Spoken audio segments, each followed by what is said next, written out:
কুফা নগরীতে এক নাস্তিক ছিল। সে বলে বেড়াতো, আমি আল্লাহরে দেখি না, তাই মানি না। কুফা নগরীর লোকজন বলে, আমাদের এক ইমাম আছেন নোমান ইবনে সাবিত, ওনার সাথে বসলে তুমি আল্লাহরে দেখতে পাবা।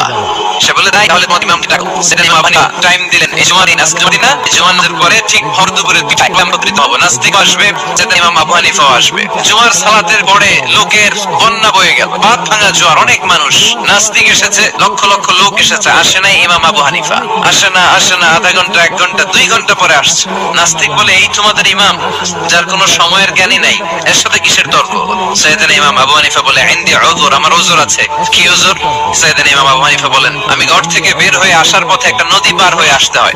আজকে এসে দেখি নদীর মধ্যে কোনো মানুষ টানুষ নাই, নৌকা নাই, মাঝি নাই, কিছু নাই। তো হঠাৎ দেখলাম পাশে বিশাল বড় একটা গাছ। এই গাছটা এমনি এমনি 2 ভাগ হয়ে গেল।